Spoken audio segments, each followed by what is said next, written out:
All aboard, choo-choo! Hello everybody and welcome to another Vincent Vision. Watch out! I'm going to be doing another attraction deep dive, and in this one, we are going to be taking a look at the most popular train ride at Universal Orlando.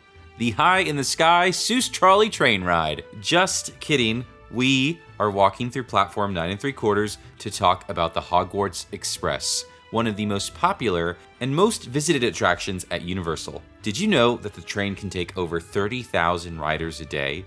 On some days, that can be more than the amount of guests visiting a single Universal park. That is because in the past decade, the Hogwarts Express has become the glue that connects Universal Studios Florida and Islands of Adventure. Even if you're not a big Harry Potter fan, it's almost impossible to look at a visit to the two parks without thinking about taking the Hogwarts Express. In this video, I want to share with you guys the history of its creation, how it works, some secrets and fun facts, and why Hermione on the ride doesn't exactly sound like her normal self. So let's grab our time turners and start this video off at Universal in 2010. So here we are, June 18th, 2010, and the Wizarding World of Harry Potter has officially opened its gates for guests. All of you watching this video more than likely know how this story goes down. It is a massive success. Some would say the best thing that's ever happened for Universal parks. It brought us Hogsmeade Village, the ultra-immersive standard-changing theme park land, Harry Potter and the Forbidden Journey, Universal's first Harry Potter ride with groundbreaking new technology, and butterbeer, still the most popular snack item at Universal. Lines were super long at Islands of Adventure, and park attendance rose as much as 36% in the same year Harry Potter opened.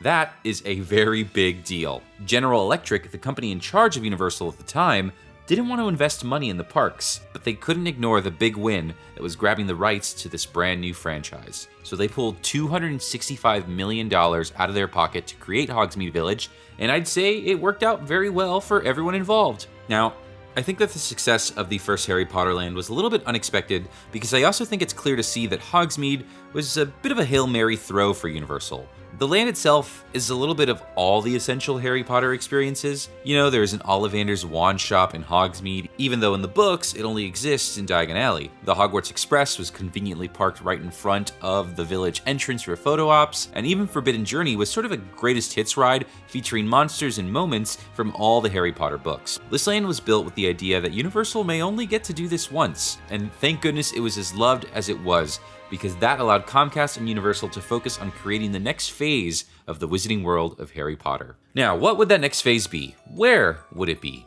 People had their ideas. Original rumors and speculation led theme park fans to believe that Harry Potter would continue its growth and take over the remainder of the Lost Continent. Rumors of a Forbidden Forest expansion, a Shrieking Shack walkthrough, and even Diagon Alley plopped right next to Hogsmeade Village, in the same park. The big problem was that with the success of the Wizarding World, people were spending most of their Universal time at Islands of Adventure, leaving the original park, Universal Studios, feeling a little neglected with lower attendance. And that's not to say that Universal Studios didn't have anything going for it. In the years before Harry Potter opening, they did have some major additions. Rides like Rip Ride Rockit in 2009, The Simpsons ride in 2008, but they weren't Harry Potter, you know? Universal set things straight and officially announced in 2011 that Harry Potter would be expanding. They just didn't tell us where yet. It wasn't until Jaws closed in 2012 and construction began in the Lost Continent in former Amity Village that Universal would announce the future location of Diagon Alley and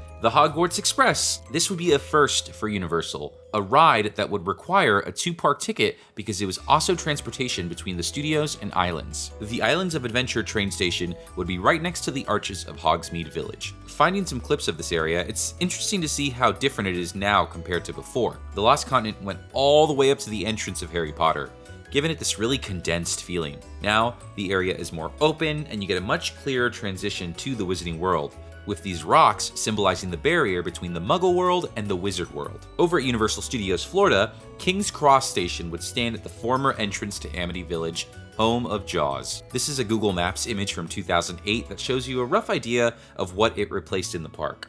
As much as I love the Jaws ride, Amity Village itself was really just a bunch of carnival games and nothing else, so we didn't really lose much there. Both of these stations connect the train on a backstage route that is over 2,200 feet long. There are actually 1 or 2 spots I can think of where you can see the train passing by if you know where to look inside the park. The Hogwarts Express was designed by Universal Creative, but built by a group known as Doppelmayr Garaventa, who didn't normally build theme park rides. These guys actually specialize in ski lifts, large cable cars that take you up and down mountains, which is what the Hogwarts Express is as well. It is a 2,000-foot long, flat, cable railway system. Google Maps shows the path the train takes best, including the passing loop near Rip Red Rocket behind the New York City facades. Now, why does it need a passing loop? There's only one Hogwarts Express, right? Just like in the books, just like Mickey Mouse over at Disney World. Well, I didn't want to be the one that told you this, but there's actually 2 Hogwarts Express trains. That's right, shocking, I know. They both leave and arrive at the same time, and this loop here allows them to pass by each other uninterrupted. I know, I've ruined the magic. But having 2 trains for this ride is actually pretty great because the Hogwarts Express is a capacity beast. Each train has 8 cabins that sit 8 people, which is 168 passengers per train, 336 in total with 2. The train ride itself is about 4 minutes long at 7 miles per hour, and if you gave it about 5 minutes to load and unload the train, this thing could go around 6 times in an hour, which means the ride takes, ideally, 2,016 guests through an hour. Most rides in the park sit between 1,500 and 1,600, which makes the Hogwarts Express one of the biggest people eaters at Universal. But enough about the technical stuff, let's put the Wizarding World veil back on and take a ride on the Hogwarts Express. We're going to start our train journey at Universal Studios Florida, from Diagon Alley to Hogwarts, just like Harry. You may or may not know this, but the front area of Diagon Alley, Muggle London, features buildings and sites that exist in the real world. The fountain is called Eros, which is a real fountain found in Piccadilly Circus, a popular tourist spot in London. The Wyndham Theatre is a real place as well, and so is King's Cross, where we board the Hogwarts Express. Once we scan our perk tickets, we pass the arrivals and departures board, which I don't really have any fun facts about. I just like the way it sounds. Let's take a listen.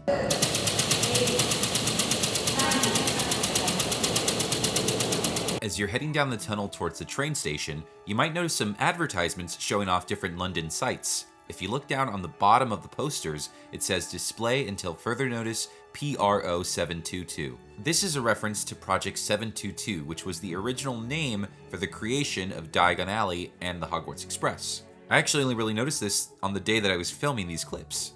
We pass through the train station, and one of the first things you see is a billboard advertising Divine Magic, a woman's perfume. The billboard actually appears in the beginning of the Harry Potter and the Half-Blood Prince movie, where Dumbledore meets Harry at King's Cross. And the name on the advertisement is Lima Carniero.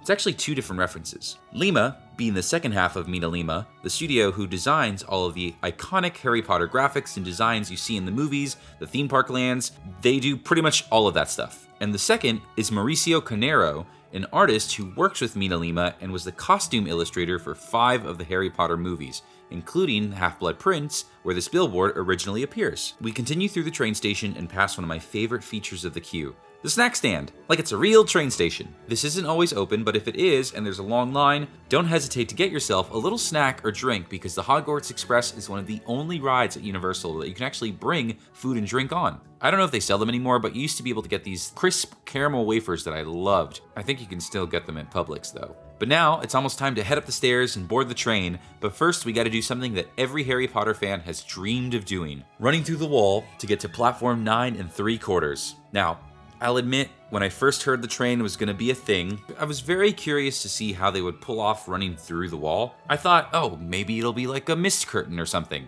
But it actually ended up being a Pepper's Ghost effect. This is a classic theme park trick, most notably used on Disney's Haunted Mansion to make the ghosts appear. It's set up in a similar way here, where people will see you going through the wall, when in reality, you're just walking through an opening. Definitely more of a video opportunity than a trick meant to be seen in real life, so make sure you put on your best performance when running through the wall. And behold, the beauty of platform 9 3/4. And look, the train is here waiting for us. Oh my gosh!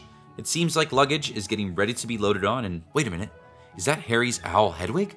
Certainly looks like it. Did you know that poor old Hedwig actually used to be in a cage when the ride first opened up? I think he looks better this way. Now we jump on board to the train itself and get into our very own, very authentic cabin.